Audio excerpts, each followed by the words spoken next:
17 years ago, I was just a 7-year-old boy holding my father's hand one last time as he was laid into his coffin. That moment, the heartbreak, the weight of losing the most important person in my life, has stayed with me ever since. My dad was my whole world, my protector and my hero. But just months after he was gone, my mom showed up with another man and insisted I call him Dad. I couldn't do it. I wasn't ready. How could I replace the man I loved so much, the man I lost? Life changed completely after my mom married this new man.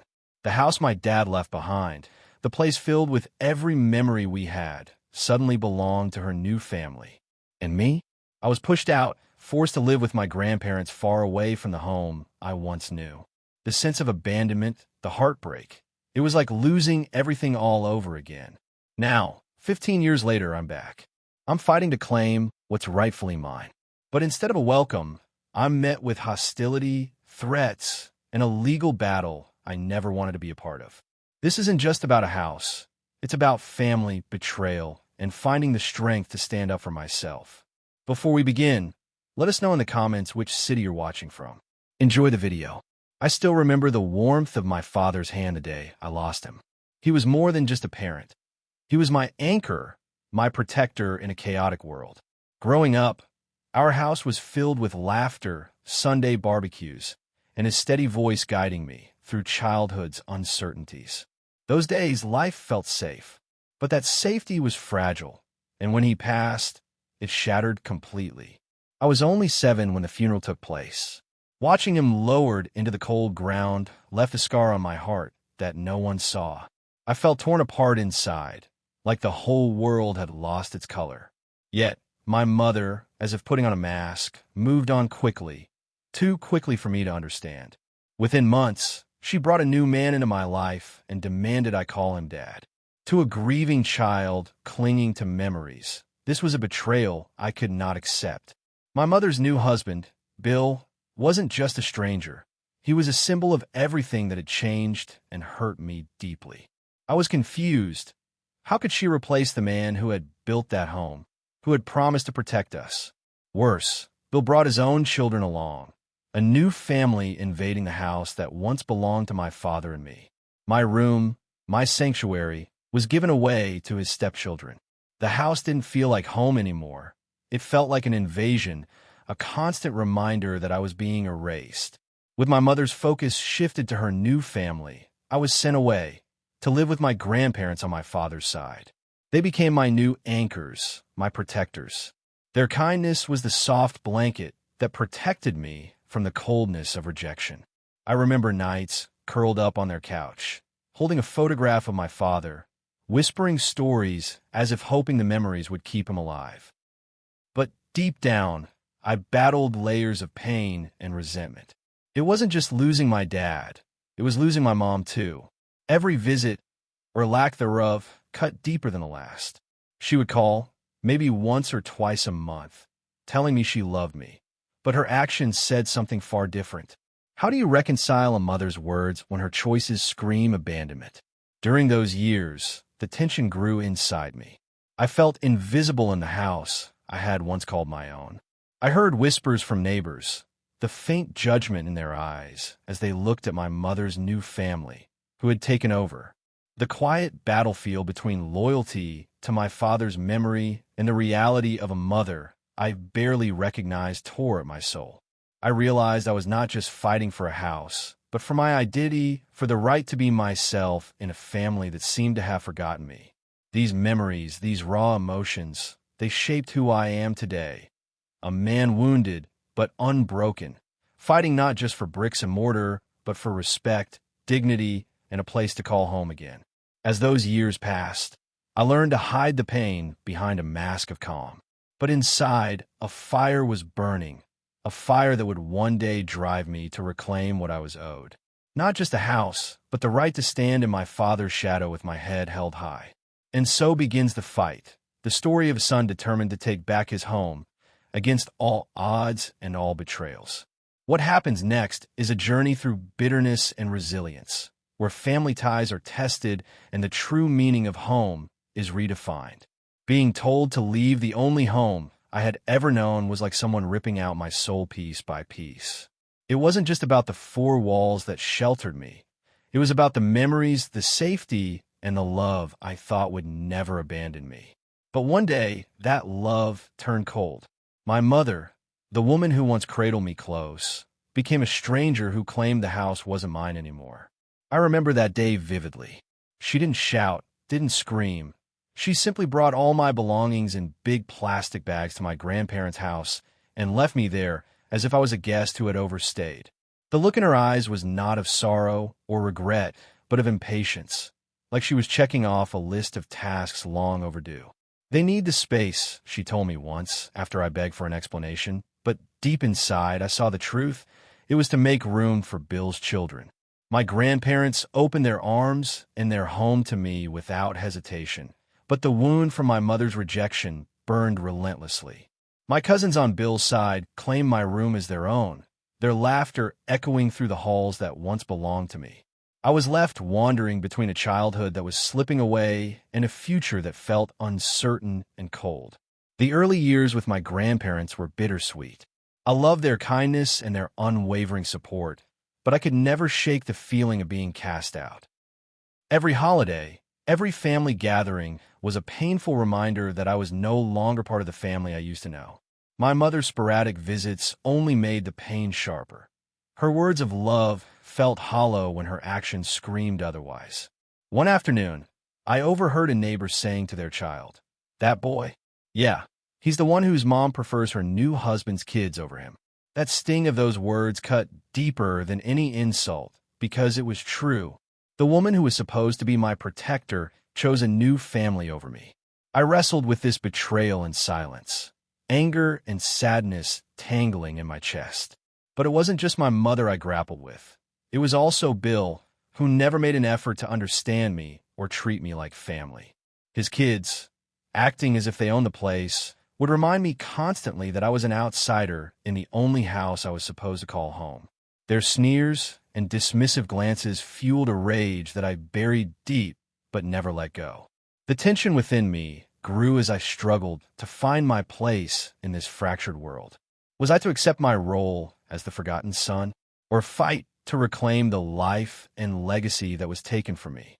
The years with my grandparents nurtured my spirit, but the question haunted me endlessly. I remember lying awake many nights, staring at the ceiling, replaying memories with my dad, and imagining a future where I could stand tall, where the house, the memories, and my identity weren't stolen away. The pain pushed me to grow stronger, to be more than just a boy left behind. And then there was a moment, quiet but powerful, when I realized that if I wanted to survive, if I wanted justice, I had to stand up. Not just for the house, but for the part of me that still believed in family, respect, and love. The day I first learned about my father's will felt like the first crack in a fortress of silence and pain. The lawyer's voice echoed through the cold room as he read the words my father had painstakingly chosen. Every penny, including the house, was left to me.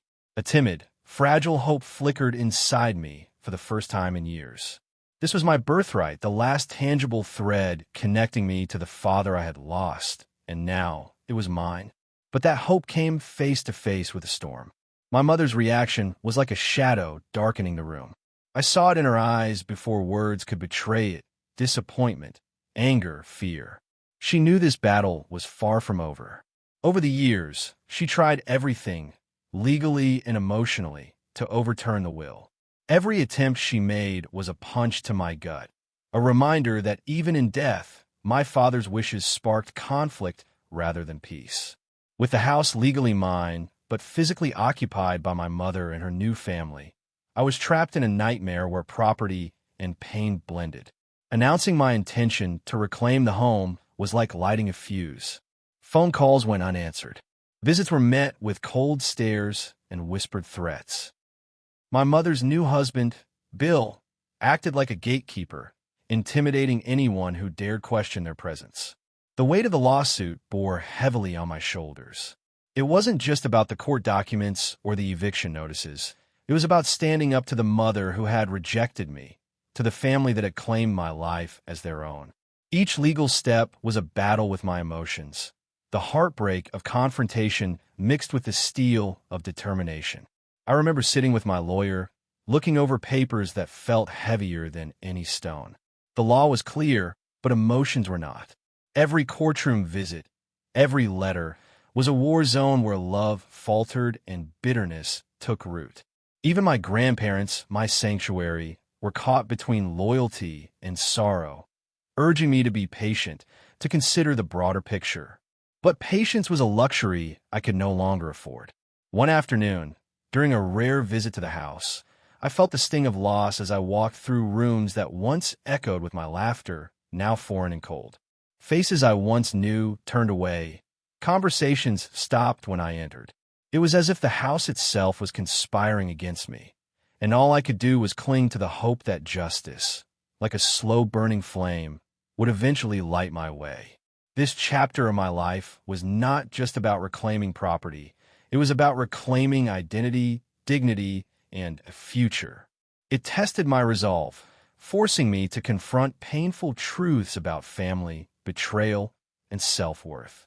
But the battle was far from over. The next chapter would take me deeper into the heart of the conflict, where threats are made, loyalties questioned, and the true meaning of home is fought for with every fiber of my being. When the eviction notice finally landed on their doorstep, the storm broke loose. What I expected to be a simple legal formality turned into a battlefield of bitter words, icy stares, and threats that cut deeper than any knife could.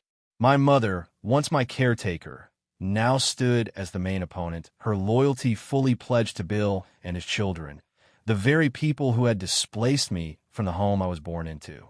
The first time I faced them all together, it was like walking into the eye of a hurricane. Brenda, Bill's pregnant stepdaughter, glared at me with eyes full of accusation and bitterness. Bill himself loomed, muscles tense and ready, projecting the kind of intimidation that few care to challenge. My mother's face was an unreadable mask, flickering between sorrow, anger, and something darker, something like guilt wrapped in defiance.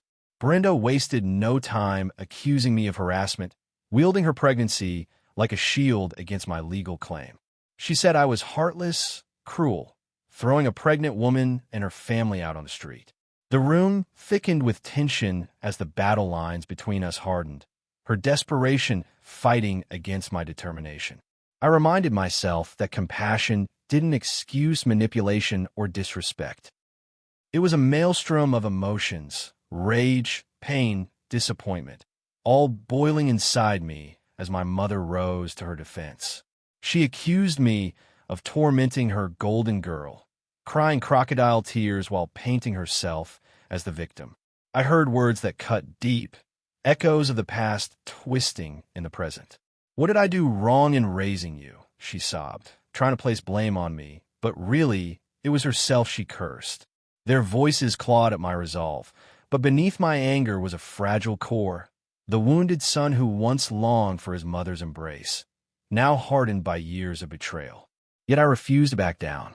I told them the truth, a truth they tried desperately to bury.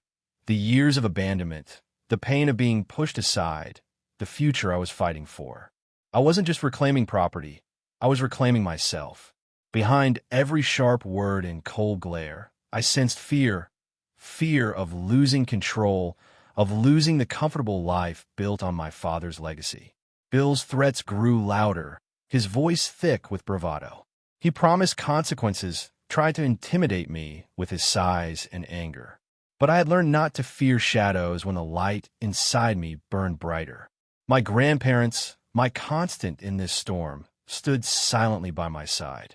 Their quiet strength was my shield during those ruthless confrontations. They reminded me who I was fighting for, not just my own rights, but for the future they had hoped would be mine. Their faith kept me steady when everything else threatened to crumble. This chapter of my story was the hardest.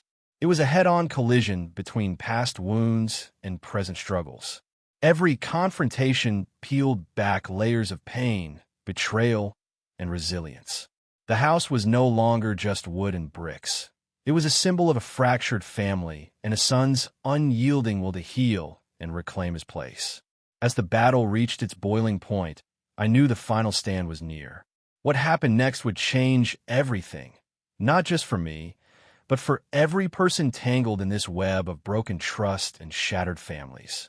Stay close, because the next chapter brings the eviction day, the police, and a moment where everything you think you know about family and justice is put to the ultimate test. The day of the eviction arrived like a storm I had both feared and anticipated for years. I wasn't just walking back into a house. I was stepping into a battlefield where every corner carried memories, every room held a heartache, and every face reflected a war we had been fighting silently for too long.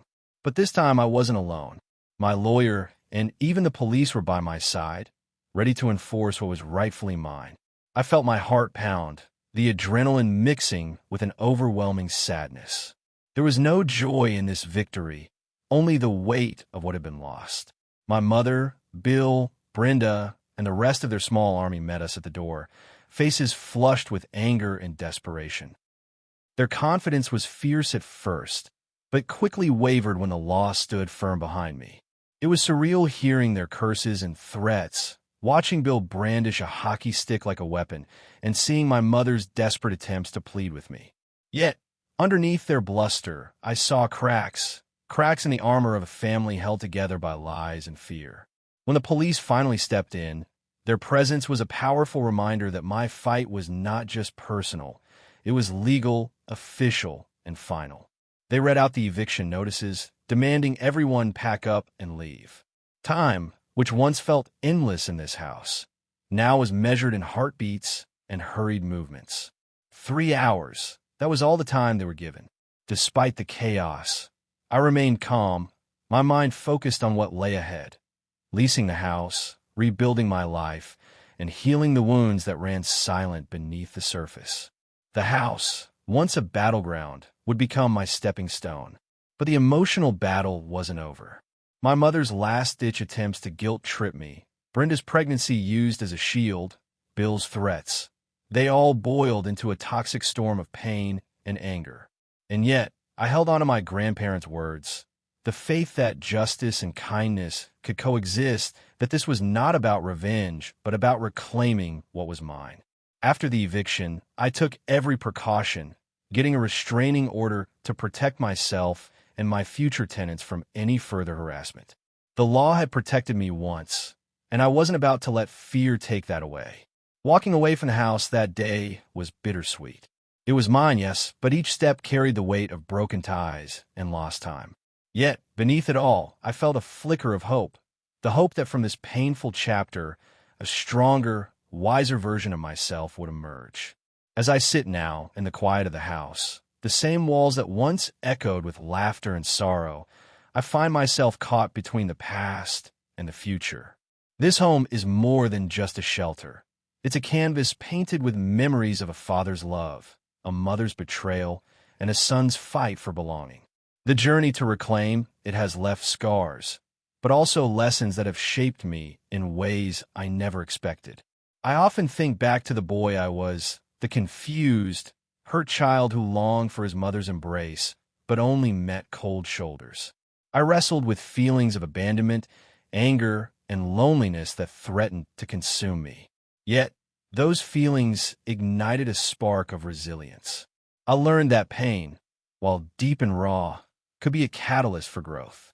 My grandparents, steadfast and unwavering, were my anchor through it all. Their quiet support reminded me of the strength that comes from love that is unconditional.